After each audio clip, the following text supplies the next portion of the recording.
My mother fed me, and my sister expired food for 15 years while my golden child brother got fresh meals. Now she's demanding we pay for her retirement home? My mother gave me and my sister expired food for our entire childhood, while my older brother Keith got fresh food. Started when I was 6, and my sister Colleen was 4. Keith was 10, and Mom's obvious favorite. He played football, looked like Dad before Dad left, and got straight A's without trying.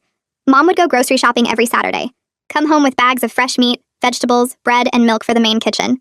Then she'd pull out a separate bag for Colleen and me. Dented cans, bread with mold spots, milk one day from expiring. The yogurt has already passed its expiration date. She'd put our food in the basement fridge and tell us that's where our food was. Keith ate from the upstairs kitchen. We ate from the basement. If we tried to take anything from upstairs, she'd scream at us for stealing Keith's food. I got food poisoning at 8 from expired lunch meat. Threw up for 3 days. Mom said I was being dramatic. Colleen got sick from bad milk at 7. Mom said she probably caught something at school.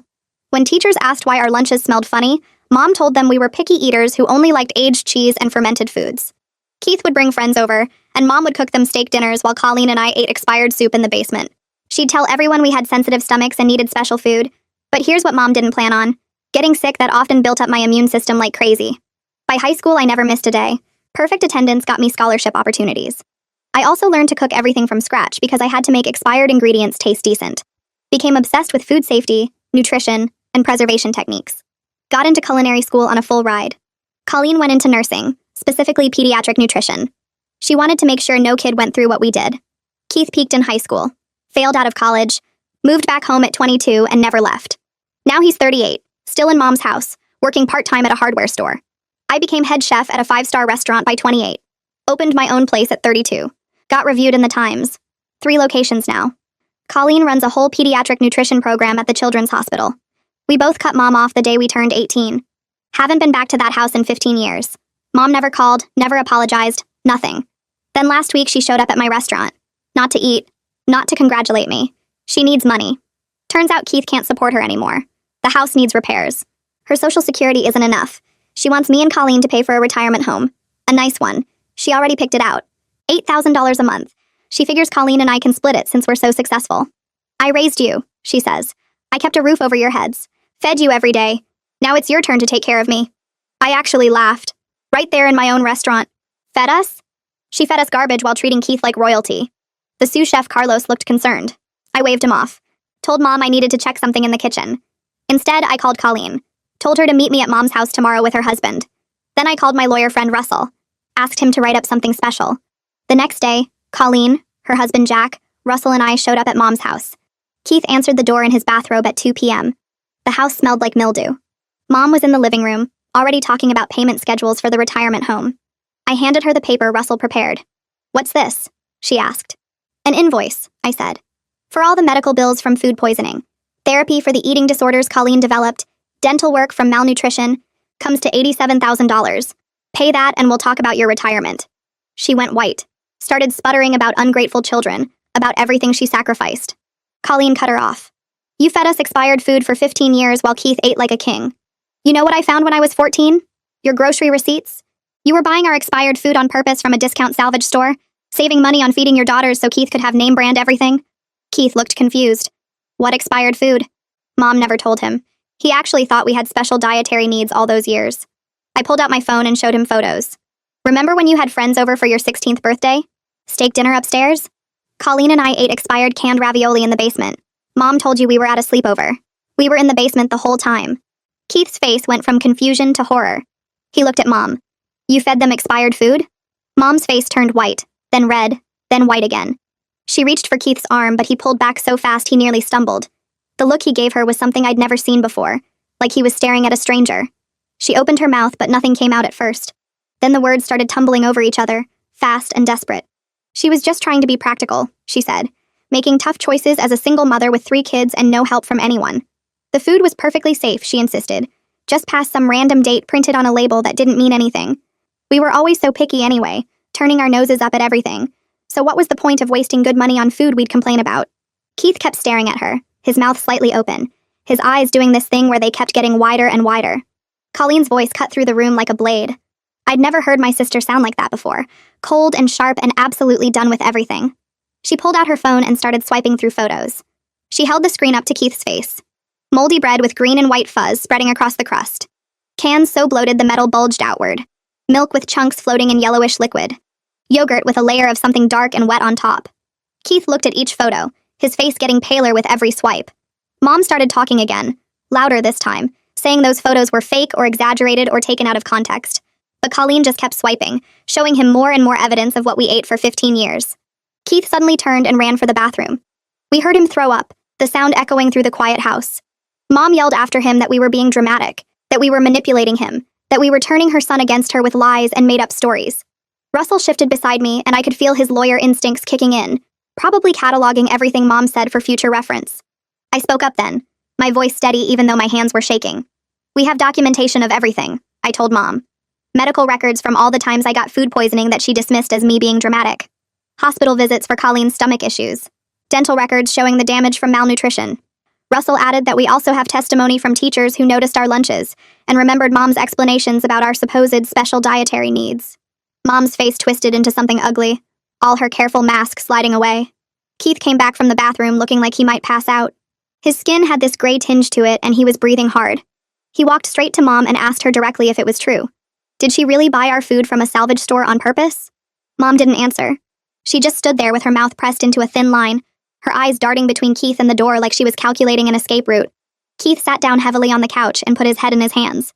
Jack spoke for the first time since we'd arrived. As a pediatrician, he said in this calm, professional voice, he'd seen cases of child neglect before. This absolutely qualified as deliberate abuse. Withholding adequate nutrition from children while providing it for another child showed clear favoritism and intentional harm. Mom whipped around to face him, her voice going shrill. He was an outsider, she said. He had no right to judge her parenting choices. He didn't know what it was like to raise 3 kids alone with barely any money. Jack didn't respond, just stood there with his hand on Colleen's shoulder. Colleen stood up and announced we were leaving. Mom shouldn't expect any money from us for her retirement home or anything else. Mom's expression changed instantly from angry to panicked. She started talking about being homeless, about having nowhere to go, about how we couldn't just abandon her. Keith suddenly asked how much money she saved. His voice was quiet, but it cut through Mom's panic like scissors through paper. How much money did she save by feeding us expired food instead of fresh food like she bought for him? The question just hung there in the air. Mom couldn't answer. Her mouth opened and closed, but nothing came out. We walked toward the door and Mom started screaming. "Ungrateful daughters," she yelled. After everything she sacrificed for us. We were abandoning her in her time of need. We were leaving her to die alone.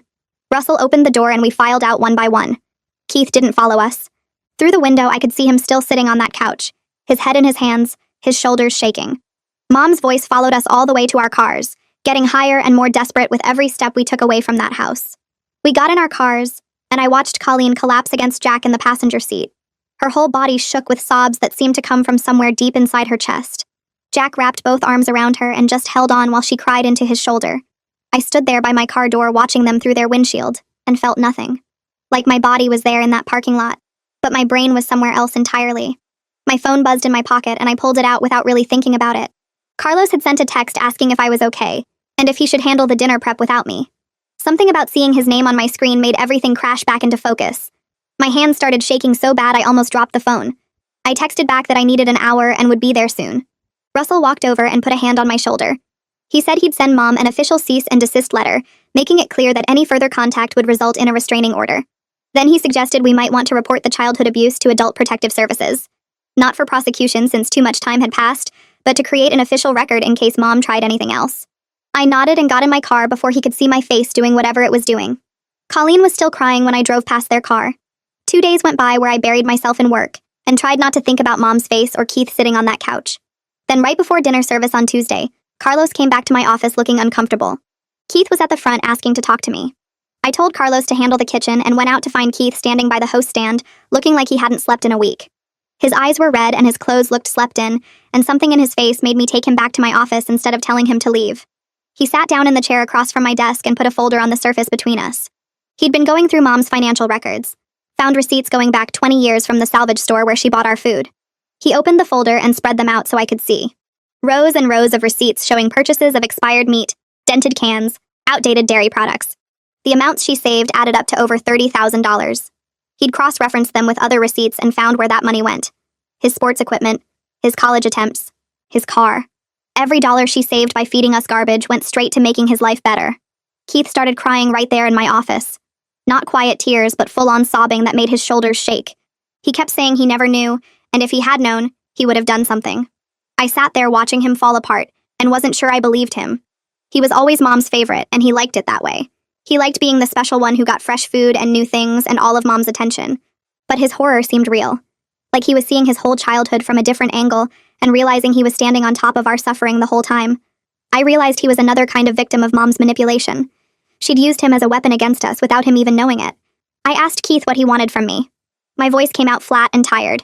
He looked up from his hands and said he didn't want anything except to understand why Mom did this to us. So I told him the truth. Mom resented having daughters. She saw Keith as the continuation of Dad and saw Colleen and me as burdens she was stuck with after Dad left. 2 extra mouths to feed that she never wanted in the first place. Every time she looked at us, she saw the life she could have had if she'd only had one kid. Keith's face went even paler if that was possible. He asked if there was any way to make this right. I was honest with him that I didn't know if there was. The damage was done and the childhood was gone. No amount of apologies or money could give us back those years of being hungry and sick and scared in that basement. No amount of sorry could undo the food poisoning or the stomach aches or the shame of bringing expired food to the school. He nodded like he expected that answer, but it still hurt to hear it. Keith told me he was moving out of Mom's house. He'd already started looking for apartments and had applications in at 3 different places. He was also done supporting Mom financially. His part-time paycheck was barely covering the utilities anyway, and now he knew where his whole childhood was spent. Every football cleat and Letterman jacket had been bought with money saved from our suffering. He couldn't live with that anymore. I believed him about that part at least. After Keith left, I sat in my office for a while just staring at those receipts spread across my desk. Then I called Colleen and told her about the conversation. She was quiet for a long time before saying anything. When she finally spoke, her voice was hard. She reminded me that Keith had 38 years to notice something was wrong and chose not to see it. He ate his fresh meals upstairs while we got sick in the basement and never once asked why. She wasn't ready to forgive him just because he finally opened his eyes. I told her I understood, and that I wasn't asking her to forgive him. I just wanted her to know what happened. The next week, Mom started calling my restaurant constantly. Carlos brought me a stack of message slips with increasingly desperate voicemails from her. Some begged me to reconsider and help her with the retirement home. Others threatened to tell everyone what terrible daughters we were for abandoning our mother. Some rambled about how she'd sacrificed everything for us, and this was how we repaid her. Carlos started screening my calls without me even asking him to. He'd answer the phone, and if it was Mom, he'd tell her I wasn't available and hang up. I was grateful for his protective instinct, even though I hated that my staff was witnessing this family mess play out. The line cooks had started giving me sympathetic looks, and the servers whispered in corners when they thought I couldn't hear them. Everyone knew something was wrong with the boss and her family. Russell filed the report with Adult Protective Services on a Thursday afternoon. I didn't know about it until the following Tuesday when my phone rang during prep work, and the caller ID showed a number I didn't recognize. I almost sent it to voicemail, but something made me answer. The man on the other end introduced himself as Randolph Cross from Adult Protective Services. His voice was calm and professional, the kind of tone that puts people at ease even when discussing difficult topics. He explained that Russell had filed a report about Mom's past treatment of me and Colleen, and while they couldn't prosecute child abuse from decades ago, they wanted to talk to me about Mom's current situation and Keith's circumstances while he was living there. I told him I could meet him the next day at my restaurant after the lunch rush ended. He agreed, and showed up at exactly 3 o'clock, carrying a worn leather briefcase and wearing a suit that had seen better days but was clean and pressed. We sat in my office and I spread out everything I'd gathered on my desk. The medical records from all those times I got food poisoning, each one noting my symptoms and Mom's explanations that the doctors had documented with increasing concern. The salvage store receipts Keith had found, showing years of purchases of expired and damaged food items. Photos of the basement fridge that I'd taken during one of my last visits home before cutting Mom off, back when I was documenting everything just in case I ever needed proof. Randolph went through each document slowly, his face staying professionally neutral, but I watched his eyes and saw the disgust there. He made notes in a small notebook, asking me questions about dates and details, about whether Mom had any current caregivers or support system. I told him about Keith moving out, about Mom's refusal to accept the subsidized housing options, about her insistence that Colleen and I owed her an expensive retirement home. When we finished going through everything, Randolph closed his notebook and looked at me directly. He said that Keith had already contacted them as well, providing information about Mom's current state of mind and financial situation. Apparently, Mom had been getting worse since our confrontation, her behavior swinging between rage and self-pity. She'd been calling Keith at all hours, sometimes screaming about ungrateful children and sometimes crying about dying alone. Keith had documented all of it, kept records of the calls and messages, and turned everything over to Adult Protective Services because he was worried about Mom's mental state. Randolph told me they were going to do a home visit to assess Mom's living conditions and mental health, but that their main concern was making sure she had access to appropriate resources. He couldn't force her to accept help, but they could make sure she knew what options were available. I thanked him for taking the situation seriously, and he shook my hand before leaving, telling me he'd be in touch after they completed their assessment. 3 days later, my phone rang while I was at home going over supplier invoices. Keith's name popped up on the screen and I hesitated before answering. His voice sounded different when I picked up, lighter somehow, like a weight had been lifted. He told me he'd found an apartment, a tiny studio on the 3rd floor of an old building downtown. The rent was cheap because the place was small and the neighborhood wasn't great, but he said it felt like freedom even though it was smaller than his bedroom at Mom's house. He could walk to work from there, and the landlord had let him move in with just first month's rent since Keith had been working at the same hardware store for 10 years and had good references. He'd been there for a week already, and was still getting used to buying his own groceries and cooking his own meals. Then he told me about his therapist, a woman named Madeline Wagner who specialized in family trauma. She'd been helping him understand the dynamics that kept him blind for so long, explaining how Mom had manipulated him by making him the golden child while creating a separate reality for Colleen and me. Keith said it was hard to accept how much he'd missed, how many signs he'd ignored because it was easier to believe Mom's lies than to question why his sisters were always sick and eating different food. I listened without interrupting, letting him talk, and when he finished I told him I was glad he was getting help. The conversation ended awkwardly, neither of us sure how to bridge 30 years of different childhoods, but at least we were talking. Mom got my personal cell number somehow, probably from Keith before he moved out, or maybe from an old contact list. My phone buzzed with a text message at 11 at night, waking me up. The message was long, running into multiple texts, claiming she was going to be homeless, and it would be my fault when she died alone on the street. She wrote about how she'd sacrificed everything for us, how she'd worked herself to the bone to keep a roof over our heads, how ungrateful we were to abandon her now when she needed us most. The texts kept coming, each one more desperate and manipulative than the last. I screenshot every single message and sent them to Russell, who responded within minutes even though it was late. He told me he was adding everything to the harassment documentation, and that I should block her number. I did, and the silence afterwards felt like relief. Colleen called me the next morning suggesting we meet for lunch somewhere neutral, not at my restaurant where staff could overhear, and not at her house where Jack might feel obligated to mediate. We picked a small Italian place halfway between her hospital and my restaurant, the kind of spot that was always busy enough that no one paid attention to other people's conversations. She looked tired when she arrived, dark circles under her eyes that makeup couldn't quite hide. We ordered salads neither of us really wanted, and she told me she'd been having nightmares about the basement fridge. She'd wake up in the middle of the night tasting expired milk, feeling 6 years old again and scared to ask for fresh food because Mom would yell at her for being ungrateful. The nightmares had started after our confrontation with Mom, like finally speaking the truth out loud, had unlocked something she'd kept buried for years. Jack had been supportive, but he didn't really understand. Couldn't understand what it was like to grow up thinking you were worth less than fresh food. I told her about my conversation with Keith and she listened without commenting, her face unreadable. When I finished, she said she wasn't ready to forgive him yet, that 38 years of willful ignorance couldn't be erased by a few weeks of therapy and guilt. I didn't argue with her because I understood where she was coming from, even if part of me thought Keith deserved a chance to make things right. We sat there picking at our salads and talked about therapy. Colleen said she thought we both needed it, not together but individually, to process what we were finally allowing ourselves to feel about our childhood. She'd already looked into therapists and found one named Gregory Potts, who worked with adult survivors of childhood abuse. His office was near the hospital, and he had evening appointments available. She'd made an appointment for herself next week and suggested I do the same. I agreed, pulling out my phone right there to call his office and schedule my first session. The receptionist was kind and didn't ask questions when I said I needed to talk to someone about childhood trauma. She gave me an appointment for Thursday evening at 7, after my restaurant's dinner prep was done but before service started. My phone buzzed with a text from Keith 3 days later. He wanted to meet with both Colleen and me together. His therapist thought it would help him to hear directly from us how the abuse affected us, to understand the full scope of what Mom had done. I called Colleen immediately, and she was resistant at first, saying she didn't owe Keith anything and wasn't interested in helping him feel better about his guilt. But I convinced her to give him one chance to listen, just one meeting where he could hear our truth without defending himself or making excuses. She finally agreed on the condition that we met somewhere public and neutral, and that we could leave any time we wanted without explanation. I texted Keith back and suggested a coffee shop downtown, the kind of place that was always full of people working on laptops and having quiet conversations. We set it for Saturday afternoon at 2. Keith was already there when Colleen and I arrived, sitting at a corner table with 3 coffees already ordered and waiting.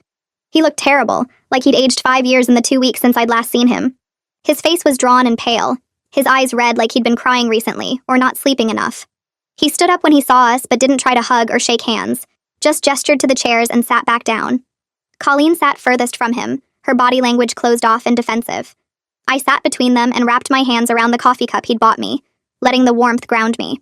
Keith didn't make excuses or try to explain anything. He just looked at us and asked us to tell him what it was really like growing up in that house, to help him understand what he'd missed all those years. Colleen spoke first, her voice steady, but her hands shaking around her coffee cup. She described the constant stomach aches that became so normal she stopped mentioning them to anyone. The embarrassment at the school when other kids asked why her lunch smelled funny, and she had to make up stories about liking aged cheese. The feeling of being worth less than the fresh food in the upstairs kitchen, like she and I were somehow defective or undeserving. She talked about developing an eating disorder in high school, unable to trust any food even when she finally had access to fresh meals, always checking expiration dates obsessively, and throwing away anything that seemed even slightly off. I told Keith about being 8 years old, lying on the bathroom floor for 3 days straight. The cold tile pressed against my cheek while I threw up every hour from that expired lunch meat. Mom stood in the doorway once and told me I was being dramatic, that I probably caught a stomach bug at the school. I couldn't move without my stomach cramping up. Colleen brought me water in a plastic cup and sat with me when Mom wasn't looking. After that, I started smelling everything before I ate it. Every piece of food got inspected, sniffed, examined for any sign it might be going bad. I'd hold bread up to the light to check for mold spots Mom might have missed when she cut them off. I'd smell milk even when the date said it was still good because I learned those dates meant nothing in our house. The anxiety around meals never went away. Even now, at my own restaurant with the freshest ingredients money can buy, I sometimes catch myself checking expiration dates 3 times. I wake up some nights tasting spoiled food that isn't there. My therapist says it's a trauma response, that my brain is still trying to protect that scared kid who never knew if her next meal would make her sick. Keith sat completely still while I talked, tears running down his face and dripping off his chin onto his shirt. He didn't wipe them away or try to hide them. When Colleen and I finally stopped talking, he took a shaky breath and his voice came out broken and raw. He told us he was so sorry, that he had no idea, that if he'd known he would have done something. The words sounded genuine, but I wasn't sure I believed them. He said he was going to confront Mom himself, demand she acknowledge what she did to us. He needed to hear it from her own mouth, needed her to admit the truth instead of hiding behind excuses and justifications. Colleen's response was immediate and sharp. She warned him that Mom would never admit wrongdoing, that she'd spent too many years justifying her actions to herself to suddenly develop a conscience now. Mom had built an entire story in her head about being a struggling single mother who did her best with limited resources. She'd convinced herself that feeding us expired food was practical and smart, not abusive. Colleen told Keith he was setting himself up for disappointment if he expected any kind of real apology or accountability. But Keith shook his head and said he needed to try anyway, for his own closure if nothing else. He couldn't move forward without at least attempting to get the truth from Mom directly. 2 weeks passed before Keith contacted us again. He sent a text message saying the confrontation with Mom had gone exactly as Colleen predicted. Mom denied everything, said we were exaggerating and misremembering our childhood. She deflected blame onto Dad for leaving, onto us for being expensive to raise, onto the world for not giving her enough money to raise 3 kids alone. She claimed the expired food was fine, that expiration dates were just suggestions, that we turned out healthy so obviously it wasn't that bad. Keith said she got angry when he pushed back, accused him of betraying her by believing our lies. She told him he was an ungrateful son after everything she'd sacrificed for him. The conversation ended with her screaming at him to get out of her house if he was going to side with his sisters over his own mother. But something shifted in Keith during that confrontation. He called me a few days later, and his voice sounded different, clearer somehow. He told me he finally saw Mom clearly for the first time in his life. He saw the selfishness and cruelty that Colleen and I grew up with every single day. He understood now why we couldn't have a relationship with her, why we'd cut her off completely the day we turned 18. He said watching her deny and deflect and blame everyone else opened his eyes to how she'd manipulated him his entire life.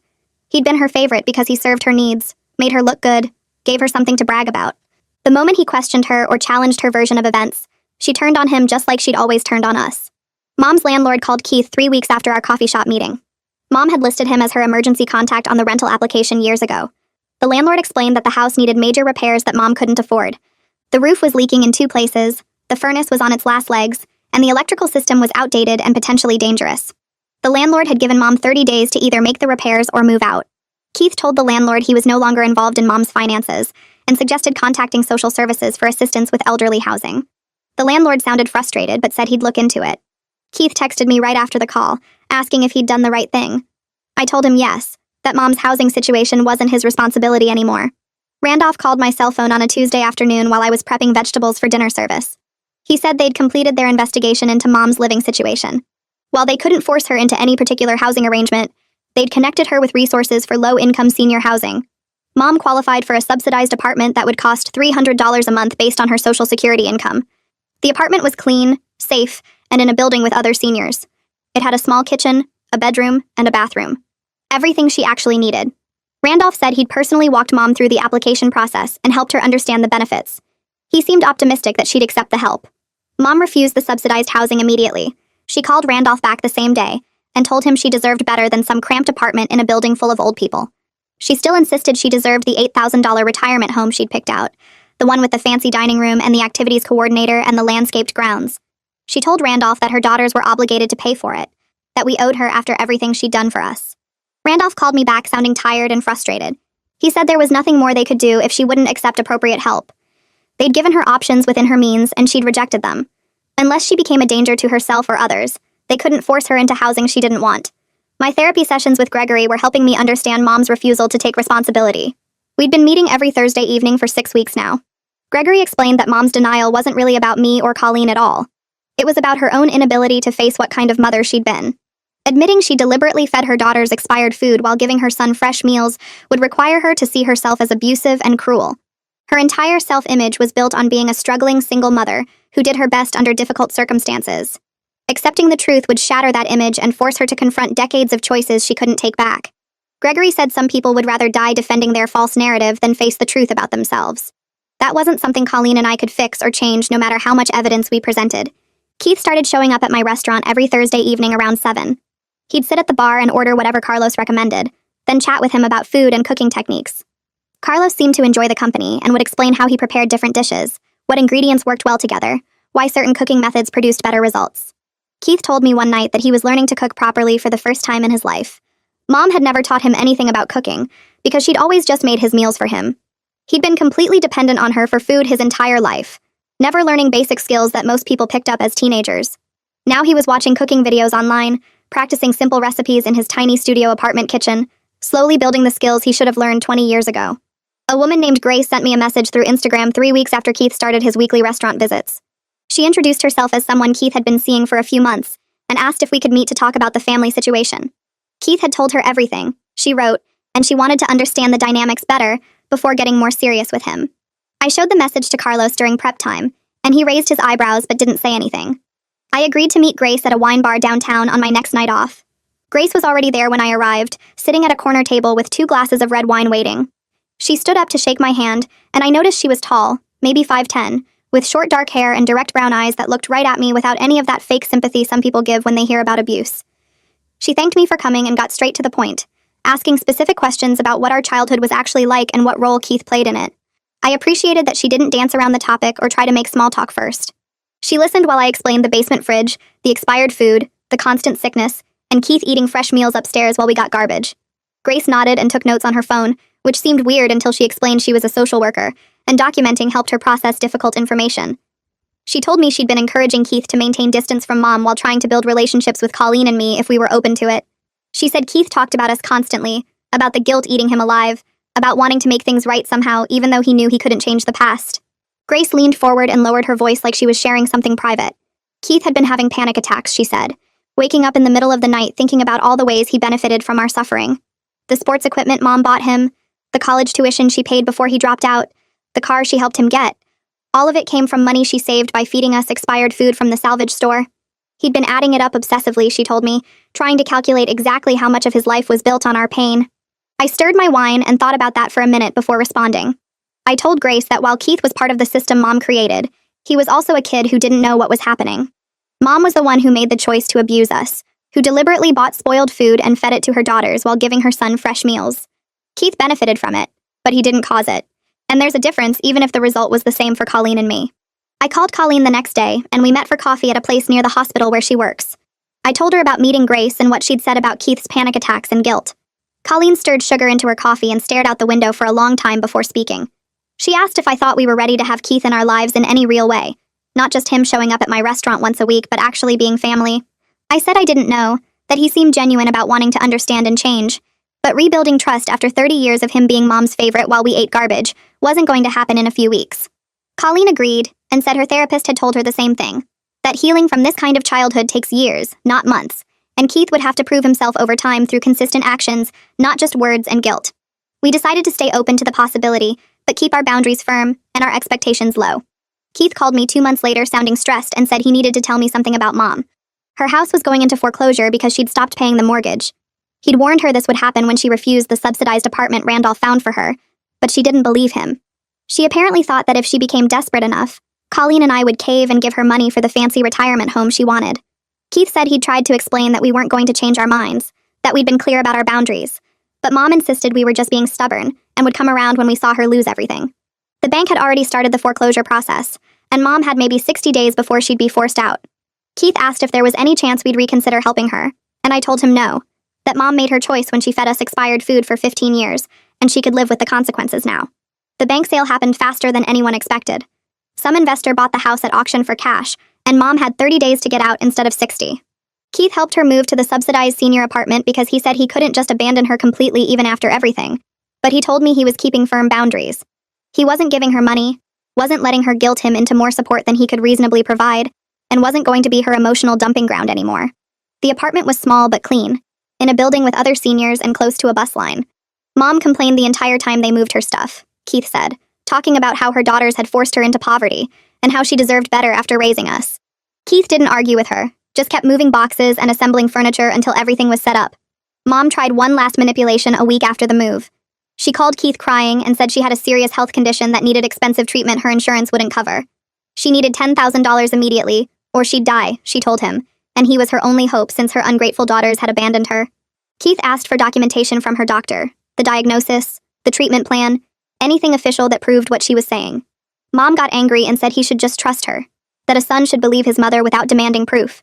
Keith insisted, and Mom couldn't provide anything because she'd made the whole thing up. She finally admitted there was no health condition. She just needed money and thought the lie would work. Keith told me about it over the phone, and I could hear something broken in his voice, like that final lie had shattered whatever remaining illusion he'd had about Mom being a good person who just made mistakes. That lie changed things for Keith in a way all the previous revelations hadn't quite managed. He called Mom the next day and told her he was going low contact, that he'd check on her welfare once a month to make sure she had food, and wasn't in danger, but otherwise he needed space to heal from growing up in an environment where manipulation and favoritism were normal. Mom screamed at him about abandonment and ingratitude, but Keith stayed calm and ended the call.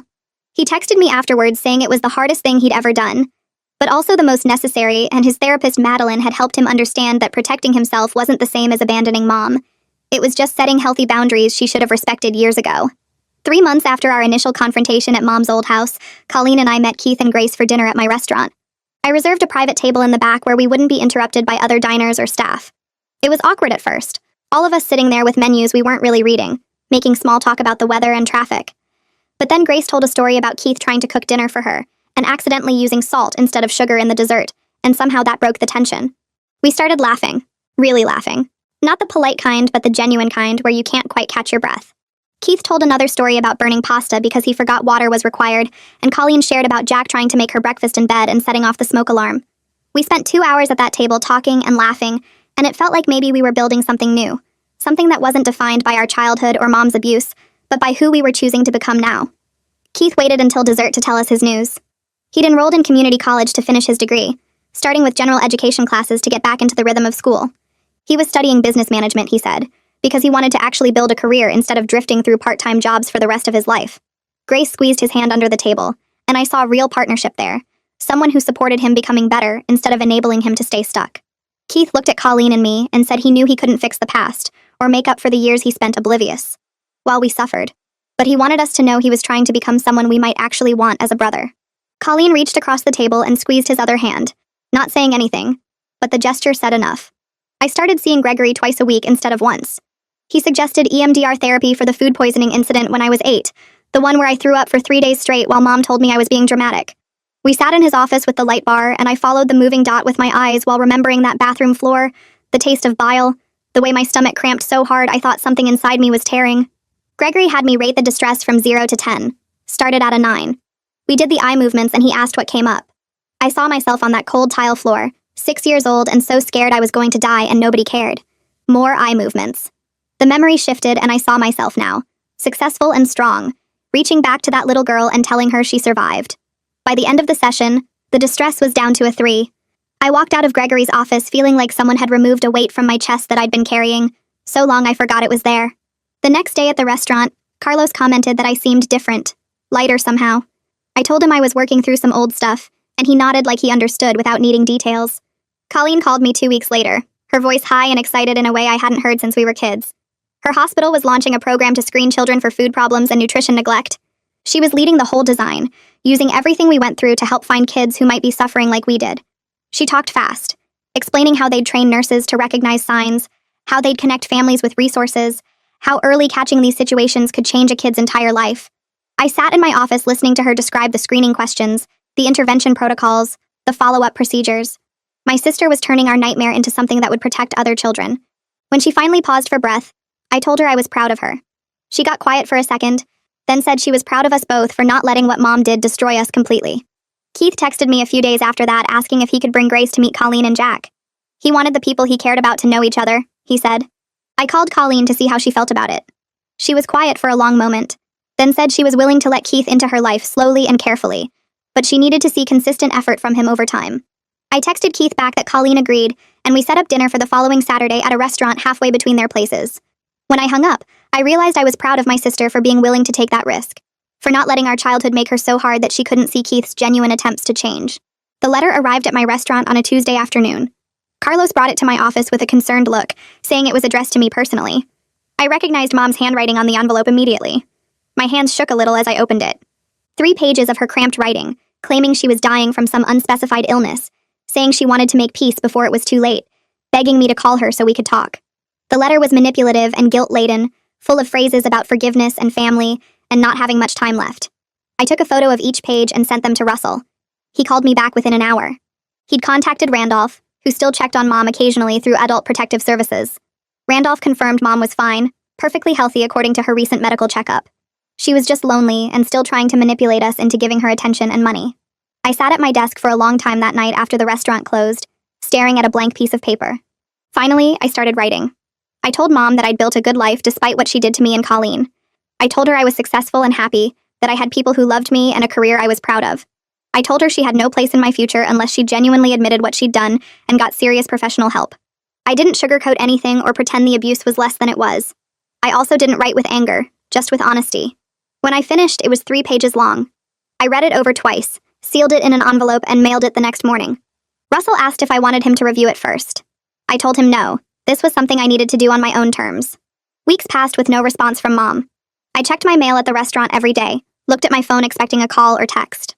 Nothing came. One morning I woke up and realized I was okay with her silence. I didn't need her apology anymore because I'd given myself permission to move forward without it. The letter wasn't really for her anyway. It was for me. A way of closing a door I'd left open for too long. Gregory said during our next session that this was a major step in my healing, learning to stop waiting for validation from someone who would never provide it. 2 years went by faster than I expected. Keith finished his community college program and invited Colleen and me to his graduation ceremony. We sat in the bleachers with Grace and Jack, watching Keith walk across the stage in his cap and gown to receive his associate's degree. When they called his name, we all stood up and cheered. Afterwards, Keith introduced us to his classmates as his sisters. There was pride in his voice when he said it, genuine happiness at having us there.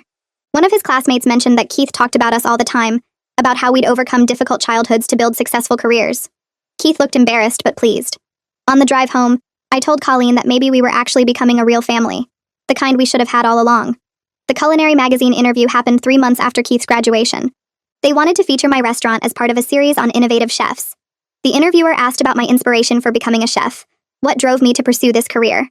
I told her a carefully edited version of the truth, about learning to cook from necessity as a kid, about turning something difficult into something beautiful. I talked about food safety and nutrition, about how cooking became my way of taking control when so much of my childhood felt out of my control. The article came out 6 weeks later with a full spread including photos of my kitchen and several of my signature dishes. The response was huge. People reached out through social media sharing their own stories of using cooking to heal from trauma, of finding purpose through food. The magazine editor told me it was one of their most shared articles that year. Colleen's nutrition program hit its 1-year mark around the same time my article came out. She called me to share the numbers. 43 children identified and helped in the first year. The program had connected families with resources, provided nutrition education, and in 2 cases reported suspected abuse to the proper authorities. Those 2 cases led to kids being removed from dangerous situations and placed with relatives who could care for them properly. Colleen's voice got thick when she told me about those 2 kids. She said every child she helped felt like saving our younger selves, like going back in time and giving that little girl in the basement the protection she deserved. I understood exactly what she meant. We were both trying to make sure no other kid had to live through what we did. Keith called me on a random Wednesday evening, his voice nervous and excited at the same time. He'd proposed to Grace and she said yes. He wanted to know if Colleen and I would be willing to come to the wedding. I told him of course we would, that we'd be honored to be there. Then he asked the harder question. Did we think he should invite Mom? I took a breath and told him honestly that it was his choice to make, but Colleen and I wouldn't attend if Mom was there. We'd spent too long building healthy boundaries to put ourselves back in her presence, especially at an event that should be happy and drama-free. Keith was quiet for a moment, then said he understood, and he'd think about what he wanted to do. When I told Colleen about the conversation later, she thanked me for being direct with Keith about our limits. Called.